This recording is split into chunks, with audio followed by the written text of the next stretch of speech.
Olá, moçada. Bom dia, boa tarde, boa noite. Tudo bem com vocês? Sejam mais uma vez bem-vindos todos e todas aqui ao Templo de Clio para a gente fazer mais essa viagem pela história da humanidade.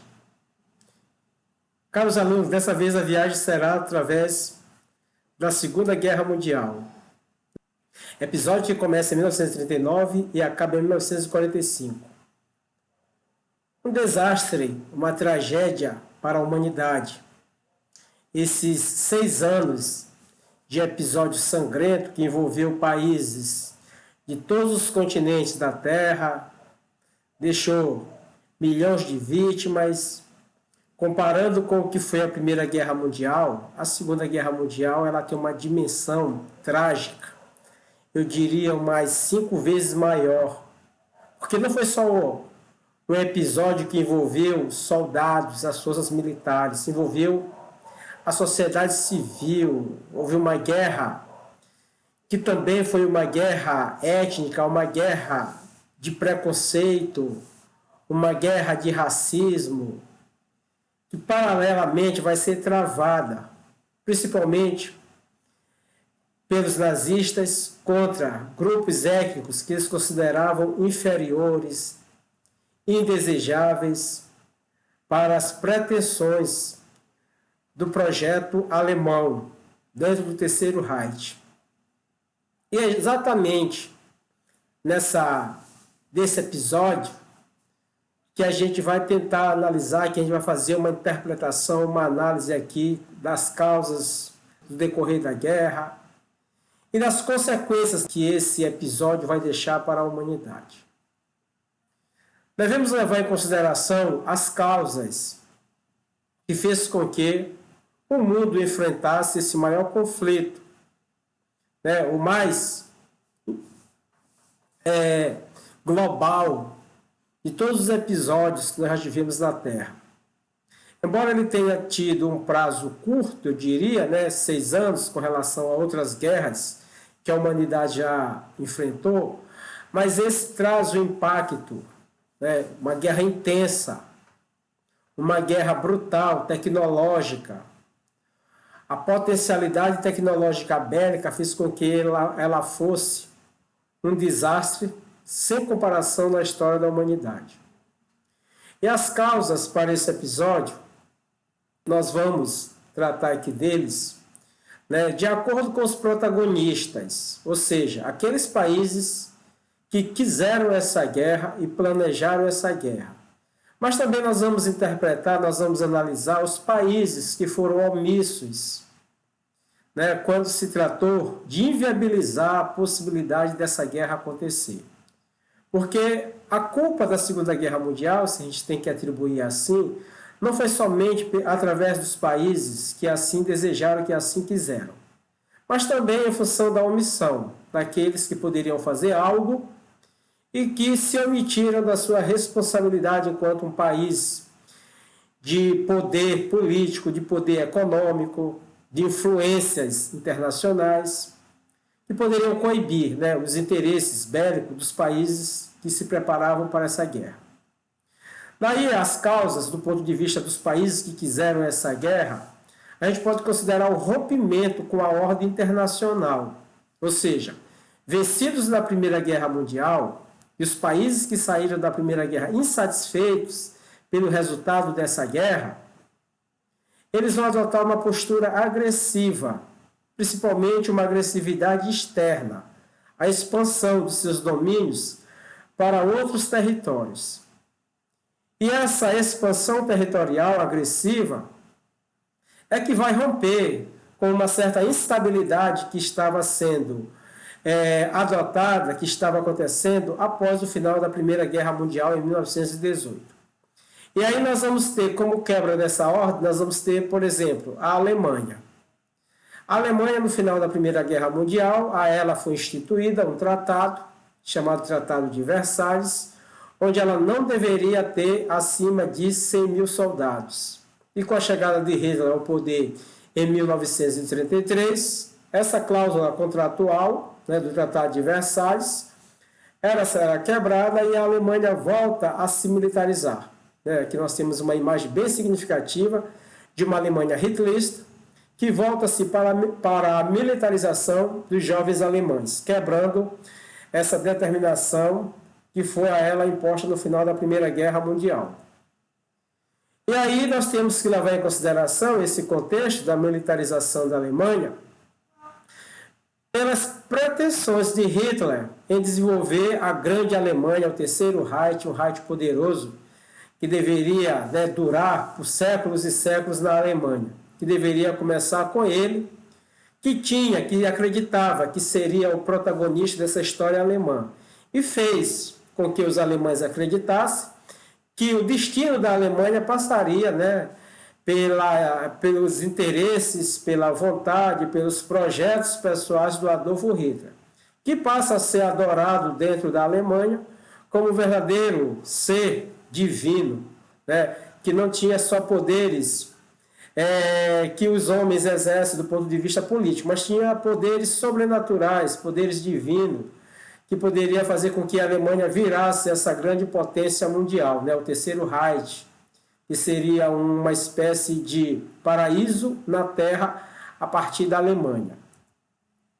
Daí, o Hitler soube aproveitar muito bem, né, um sentimento nacionalista, eu diria que foi muito forte nos alemães antes da Primeira Guerra Mundial, mas que depois da Primeira Guerra Mundial, com a derrota da Alemanha, com a humilhação que a Alemanha passa, esse sentimento nacionalista ele foi meio que camuflado, ele foi meio que escondido, né? Ele estava em baixa. E aí o Hitler usa justamente, né, o Tratado de Versalhes para despertar novamente esse sentimento que os alemães traziam camuflado, traziam escondido, para despertar nele uma ideia de ódio contra as nações vencedoras da Primeira Guerra Mundial, justamente porque o Hitler dizia que não era Tratado de Versalhes, era um ditado de Versalhes, onde as nações vencedoras da Primeira Guerra Mundial haviam imposto na Alemanha, né, um vergonhoso acordo, onde os alemães foram tratados, como dizia o Hitler, a pontapés, né, para que ele obedecesse, cumprido a esse tratado. Pagar indenizações compensatórias, perder colônias, não ser militarizado, entregar territórios ao controle de países como a Inglaterra e a França. E aí o Hitler despertava nessa juventude esse sentimento de vingança, né, para que eles não obedecessem, não cumprissem esse tratado. Daí, do ponto de vista, né, de outro país insatisfeito pelo final da Primeira Guerra Mundial, nós vamos ter a Itália. Lembram vocês que a Itália, na Primeira Guerra Mundial, antes da Primeira Guerra, ela fazia parte, né, de um acordo com a Alemanha chamada Tríplice Aliança, onde ainda tinha o Império Austro-Húngaro. Porém, quando a Primeira Guerra Mundial começa, a Itália mantém-se neutra no começo da Primeira Guerra Mundial. Mas em 1915, a Itália, a partir de uma proposta da Inglaterra e da França, ela adere à Tríplice Entente, ela vai lutar ao lado da Entente contra os seus antigos aliados, ou seja, a Alemanha e o Império Austro-Húngaro. Mas ao final da guerra, a Itália ela não teve as suas compensações indenizatórias que a ela foi prometida. E sendo assim, a Itália cria um ressentimento contra a Inglaterra e a França, e a partir da chegada de Mussolini ao poder, com o regime totalitário, a Itália vai em busca dos territórios que ela pretendia conquistar com o final da Primeira Guerra Mundial. E assim ela vai ocupar a região da Albânia, um território lá na Europa, na região dos Balcãs, que era um território estrategicamente pensado pela Itália para se aproximar do Oriente Médio, mas ela expande-se ainda mais para a África, ocupando a região da Etiópia, da Eritreia, da Somália principalmente. E numa guerra contra os etíopes principalmente, os italianos, eles vão ocupar esse território, vão manter ali uma espécie de colônia que ficará sob o seu controle, né? Nós temos aqui essas imagens territoriais dessa expansão italiana para a África. E aí nós vamos ter também o Japão, que é um outro país que também não está satisfeito com os acordos da Primeira Guerra Mundial. O Japão, durante a Primeira Guerra, ele também participou da guerra ao lado da Entente, dos vencedores. Mas o Japão não teve seu projeto imperialista contemplado pelas cláusulas, né, que definiram os acordos, os privilégios, as indenizações que os países vencedores deveriam ter. E o Japão percebe que seu projeto imperialista no Oriente, principalmente no Oceano Pacífico e na Ásia continental, o Japão percebe que esse projeto não é contemplado no final da Primeira Guerra Mundial. E aí, a partir de um regime imperialista, o Japão sai em busca também desses territórios. E assim ele ocupa uma região que era conhecida como Manchúria, onde hoje faz parte as duas Coreias, a Coreia do Norte e a Coreia do Sul, mas também um território, né, no norte da China, que era pretendido pela Rússia, mas que o Japão vinha buscando a anexação desse território. E, de fato, ele vai fazer essa anexação nesse contexto aí do começo, né, da Segunda Guerra Mundial. Nós temos essas imagens aqui, né, desse Império Japonês, um império muito militarizado, que vai em busca de conquistar territórios. E, por outro lado, nós vamos ter também os países omissos. Quando a gente trata dos países omissos, nós vamos ter a França e a Inglaterra, países que saíram vencedores da Primeira Guerra Mundial, países que tinham como incumbência fazer o controle dessas cláusulas contratuais, de países que foram derrotados, como, por exemplo, a Alemanha. A Inglaterra e a França, elas tinham que vigiar de perto a Alemanha para que ela não rompesse com esses tratados, com esses acordos. Mas à medida em que Hitler ia pondo, né, em prática, ia descumprindo, passo a passo, os tratados do Tratado de Versalhes, os acordos do Tratado de Versalhes, a França e a Inglaterra, elas não tomavam uma postura eficiente no sentido de coibir, né, esse descumprimento por parte da Alemanha. Ao contrário, apelaram para uma política de apaziguamento, né, de paz, onde tentaram, por meio da diplomacia, dialogar com Hitler, para que ele não, eu diria, abusasse tanto dessa liberdade de militarização, de ameaçar territórios vizinhos, de ocupação de espaços que estavam sob controle da Inglaterra e da França. E assim os franceses acreditavam. E por meio dessa diplomacia, o Hitler iria, né, evitar uma outra guerra, eles iriam controlar o Adolfo Hitler, iriam controlar a expansão alemã. Já que nem ingleses, nem franceses queriam uma Segunda Guerra Mundial. Né? Estava ali numa situação, de certa forma, de conforto, né? Não diria um conforto 100%, mas como vencedores da Primeira Guerra, eles tinham muito mais estabilidade que a própria Alemanha. E uma outra instituição, caros alunos, que vai fracassar nesse processo é a Liga das Nações. A Liga das Nações foi uma instituição criada por vários países no final da Primeira Guerra Mundial, cujo objetivo era justamente, né, fazer uma relação de paz, buscar uma diplomacia entre países em conflitos, países que tivessem pretensões militares, pretensões bélicas, de guerra, né? A Liga das Nações, ela deveria intervir, deveria dialogar, deveria ter força para coibir essas pretensões de guerra que alguns países estavam desenvolvendo. Porque a Liga das Nações era formada por vários países e tinham força, né? Foi uma proposta, inclusive, dos Estados Unidos, mas estranhamente os Estados Unidos ele não aderiu a essa liga. Um outro país que estava de fora da Liga das Nações foi a Rússia, em função da Rússia ter passado por uma revolução, a Revolução Socialista de 1917, vivia um processo diferente, né, com um processo de transição do capitalismo para o comunismo, e aí a Rússia também não aderiu à Liga das Nações.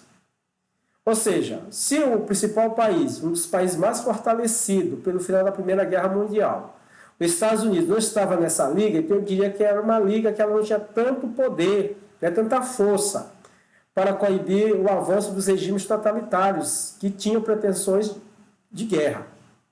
Daí a liga fracassou quando tentou coibir, né, o avanço italiano, o avanço alemão, as pretensões japonesas, e esses países passaram por cima, desconheceram a Liga das Nações como uma instituição pacifista.